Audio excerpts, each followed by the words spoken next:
सम्मानित मंच और मेरे जनपद नैनीताल के समस्त शिक्षक साथियों का राजकीय शिक्षक संघ के द्विवार्षिक अधिवेशन में हार्दिक अभिनंदन और स्वागत है। साथियों, मैं निवर्तमान ब्लॉक अध्यक्ष हल्द्वानी मदन गिरी गोस्वामी, जैसा कि आपने देखा कि हमने जितनी भी स्तरीय हमारी समस्याएं थी उसका समाधान हमने खंड शिक्षा अधिकारी स्तर से किया और उसमें आप सभी लोगों का पूर्ण सहयोग हमें प्राप्त हुआ। और साथ ही साथ मैं आपको ये भी बता देना चाहता हूँ कि शिक्षकों के मान सम्मान और स्वाभिमान में जहाँ कहीं भी आँच आई तो मैं शिक्षकों के साथ हमेशा तत्पर रहा। और निश्चित रूप से मैं, अगर आप हमें इस पद के योग्य समझते चुनते हैं तो निश्चित रूप से मैं आपकी आवाज़ बनकर आपके साथ रहूंगा। और दूसरी ओर मैं आपको ये भी चिंतन मंथन करने के लिए देता हूं कि हमारे जो प्रत्याशी हैं कुछ इस प्रकार के हैं जो न पद की पहचान कर पाते न पद की पहचान कर पाते हैं, आप समझ रहे होंगे।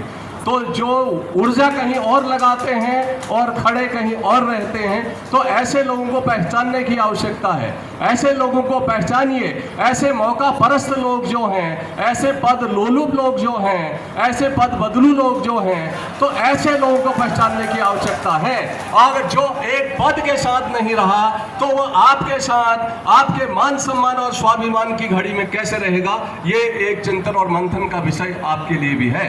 तो निश्चित रूप से साथियों, मैं कुछ प्राथमिकताओं के बारे में आपको बताना चाहूँगा। जो हमारी जो प्राथमिकताएं हैं तो उसमें सबसे पहले ब्लॉक अध्यक्ष हल्द्वानी के रूप में हमने स्विफ्ट चैट का विरोध किया। लोकेशन ट्रैक करने का एक अविश्वास का वातावरण जो बना है तो उसका हमने निश्चित रूप से विरोध किया और उसकी आवाज़ हमारे आगे तक गई है। अब ये बात और है कि वो जैसा कि अभी सर ने भी बताया था कि वो किस स्तर का मामला है, लेकिन हमें आवाज़ उठानी चाहिए।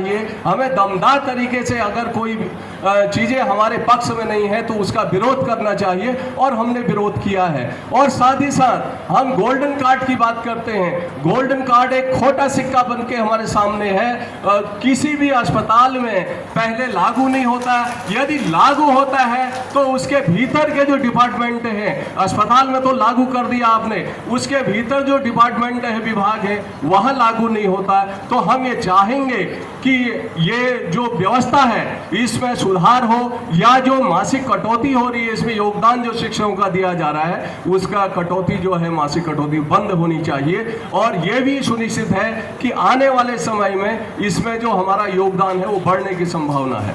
और इसके अलावा जो शिक्षकों के चयन प्रोन्नत वेतनमान का सवाल है, वो लगातार आर्थिक लाभ का जो नुकसान हो रहा है और हाईकोर्ट में हमारे शिक्षक साथी जा रहे हैं, लगातार उनके पक्ष में निर्णय आ रहे हैं, लेकिन इतना बड़ा तामझाम हमारे अधिकारियों की फौज है, इतना बड़ा तामझाम आपको दिखाई दे रहा है और एक निर्णय लेने की स्थिति में नहीं है। इसके अलावा हमारे जो अटल के शिक्षक साथी हैं उनको भी, जो पूर्व के साथी हैं उनको गुणांक जो है समान मिलना चाहिए, और जो उत्तराखंड बोर्ड में आना चाहते हैं उनको वो व्यवस्था जो है स्थानांतरण के तहत मिलना चाहिए। हम ये भी आपसे कहना चाह रहे हैं। और इसके अलावा जो हम क्षेत्र भ्रमण में गए, हमें लगा कि वास्तव में ऐसी समस्या भी है।